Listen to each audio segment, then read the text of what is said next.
We're almost at the 1 year point here for the iPhone 16 Pro Max, and right when that date hits in just a few weeks, I'll be full steam ahead on the upcoming iPhone 17 model. So I wanted to give you my 1 year thoughts a little bit early, and I really don't anticipate my opinions changing much over the next few weeks anyways, so it's all right that we're a little bit early. But if you're someone out there looking to get a new phone right now, don't. Let me just stop you. I would wait a few more weeks until the iPhone 17 lineup comes out, and then decide if any of those features are better compared to what you would get with the iPhone 16.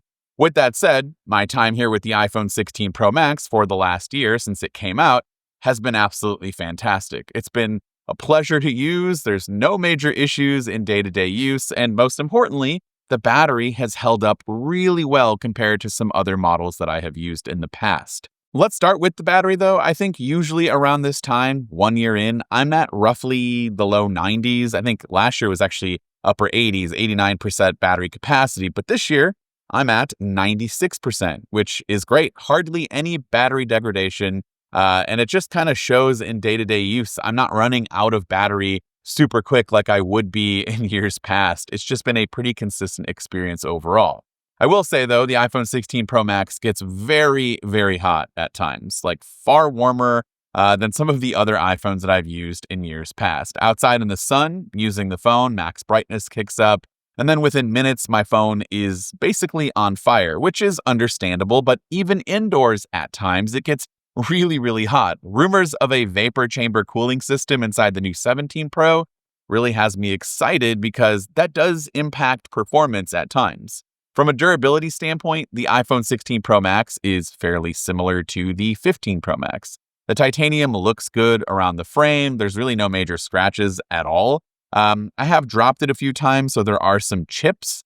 That's something you really can't avoid depending on where you drop it. And then I did have one catastrophic drop that broke the entire back glass. But as you can see here, a quick replacement, pretty painless and not super expensive. Especially if you get Apple Care, then I think you're looking at like $100 for the back glass, maybe even cheaper. The display remains an issue with scratches. I'm very cautious of where or how I put my phone down. Usually I put it face down, but I have a screen protector on it for like 99% of the time that I am using these phones. And somehow I still end up with these crazy deep scratches across my entire device. I have no idea. I'm very careful. If I put it in keys or in my pocket with keys, I don't ever do that. I manage to separate them at pretty much all times. My phone is either in my hands or in a pocket without anything else, and I still get all of these scratches. Hopefully the iPhone 17 Pro and Pro Max will come with some sort of, more scratch-resistant screen. I know there are talks of a anti-reflective display coating. I don't know if that's going to impact, for better or for worse, the scratches that you get on these phones, but yeah, this is one of the biggest pain points for me is I just don't like seeing all these scratches, and I still somehow get them despite being really careful. Now, I think I've talked a lot about the cameras over the year in just various videos, especially in a camera review. If you want to see that video, you can click the link here in the upper right corner. But the cameras to me have just been a consistently good experience overall. Nothing really changed. I think the photos still look great. I don't expect anything to change, but what you do get this year with this phone is the camera control button. And this has been a really, really good button for me for one reason, and that's opening the camera. I've set mine to a double tap to open the camera, and I use this constantly, just about every day. Once you open it up, however, I do not use this button for anything else. In fact, the camera control's functionality is actually quite frustrating because I accidentally tap this and I don't want to use any of those features.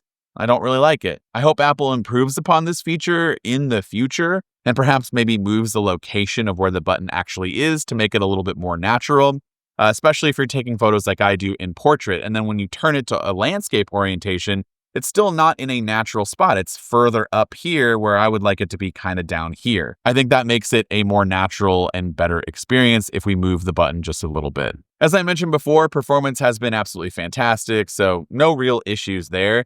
It did take a pretty big dip when running the iOS 26 betas early on, but now that I'm running the latest beta, that should be pretty close to what we'll see in the final release here in the next month. Performance has been greatly improved. I also really enjoy iOS 26 and the new liquid glass design. as well as all of the new features that you get with it, but it runs really well on the iPhone 16 Pro Max, so something to look forward to if you're a current owner. Looking ahead at the iPhone 17 Pro Max, I think the same yearly sentiment remains.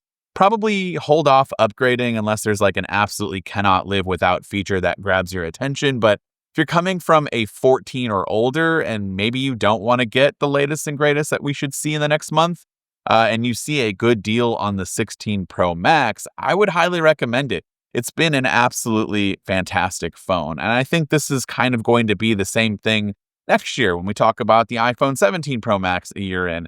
I think a lot of these phones from Apple do really well over a year. And so even if you bought this used from a secondary, market out there, maybe Swappa or eBay or from a friend or something, and they use this phone and it's in good shape, I would recommend picking it up if you're going to get it at a pretty good discount because it still runs really, really well. It should feel just like a brand new out-of-the-box phone, even after being used for 1 year. Now, not all use cases are the same. It's not all black and white. So definitely do your due diligence. Look at the battery and see where the battery capacity is at. That's not always a one-for-one experience either.